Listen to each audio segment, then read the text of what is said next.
మా చిన్నాన్న గారిని, మా బాబాయిని, వివేకం చిన్నాన్నను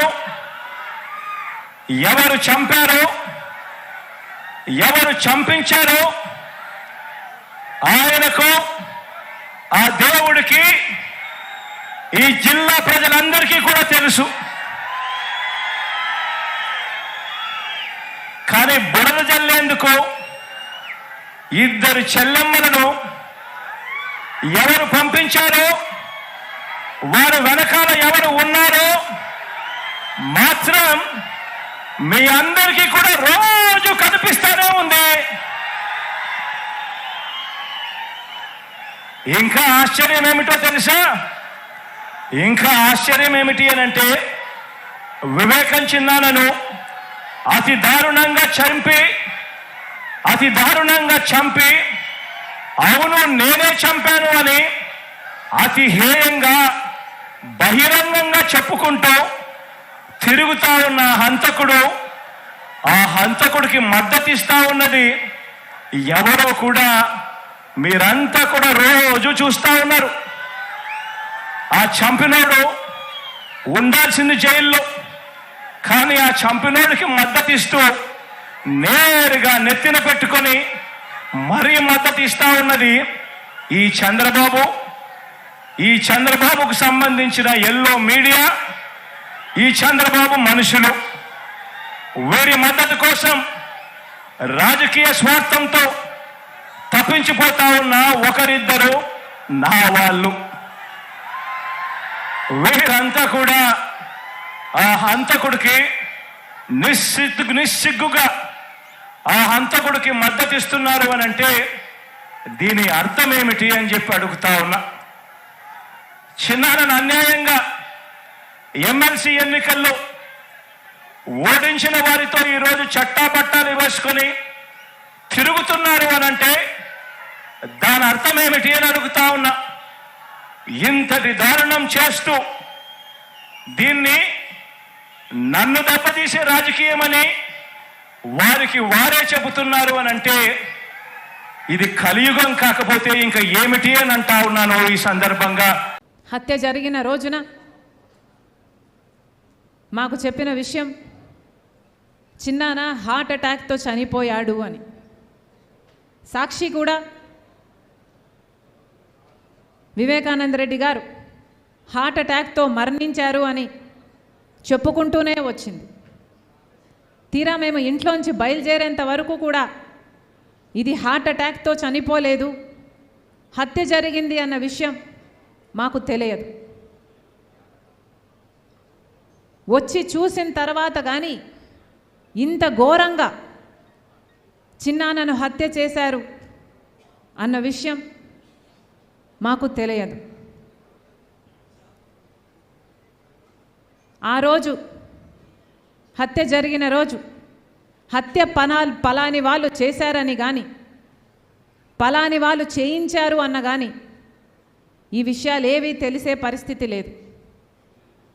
కానీ ఈ రోజున హత్య చేసింది ఎవరో కాదు, బంధువులే అని అన్ని సాక్ష్యాలు వేలెత్తి చూపుతున్నాయి. గూగుల్ మ్యాప్స్ అయితేనేమి, కాల్ రికార్డ్స్ అయితేనేమి, వాంగ్మూలాలు అయితేనేమి, ఇవన్నీ హత్య చేసిన వాళ్ళు వీళ్ళు అని వేలెత్తి చూపుతున్నా ఈ రోజుటి వరకు కూడా హత్య చేసిన వాళ్లకు, హత్య చేయించిన వాళ్లకు శిక్ష పడలేదు, కేసుకు కొలిక్కి రాలేదు, కేసు అసలు ముందడుగు వేయలేదు. ఎందుకంటే అన్నా అని పిలిపించుకున్నవాడే ఈరోజు హంతకులకు రక్షణ కల్పిస్తున్నాడు. కాబట్టి ఈ రోజు వరకు కూడా చిన్నాన్న విషయంలో న్యాయం జరగలేదు. సాక్షిలో రకరకాల కథనాలు వేస్తున్నారు. సాక్షి చైర్మన్ భారతి గారికి నాకు విన్నపం, మీ దగ్గర ఆధారాలు ఉంటే అవి దయచేసి ఇన్వెస్టిగేషన్కి ఏజెన్సీకి పోలీసులకి అప్పగించండి. ఇన్ఫర్మేషన్ ఉండి అది పోలీసులకు ఇవ్వకుంటే అది నేరం, ఇట్స్ అ క్రైమ్. మీ దగ్గర ఉన్న ఇన్ఫర్మేషన్ దయచేసి పోలీసుకి ఇవ్వండి, ఇన్వెస్టిగేషన్ చేయమని చెప్పండి. లేదా మీకు సిబిఐ మీద నమ్మకం లేకుంటే కోర్టుకు వెళ్ళండి, కోర్ట్ మానిటర్డ్ ఇన్వెస్టిగేషన్ అడగండి. అట్లా ఇన్వెస్టిగేషన్ చేస్తే మరీ మంచిది. సీతకు అగ్ని పరీక్షల బయటికి నిందలు లేకుండా బయటకు వస్తాం.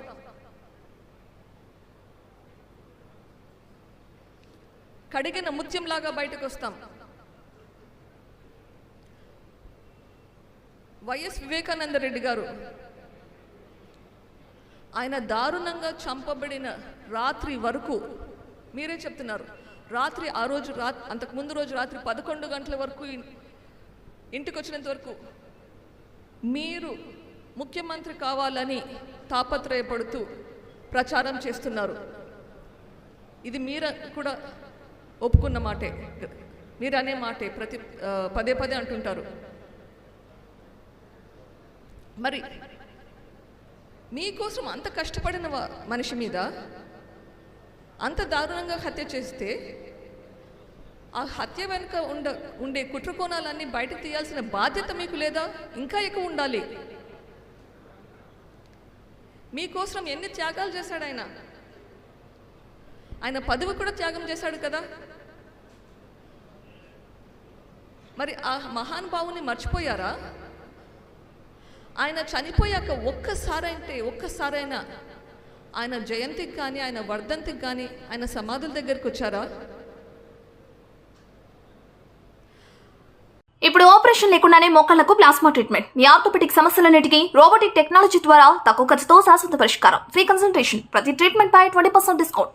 ఈ ఆఫర్ కొద్ది రోజులు మాత్రమే. త్వరపడండి. V9 hospitals 9281465842.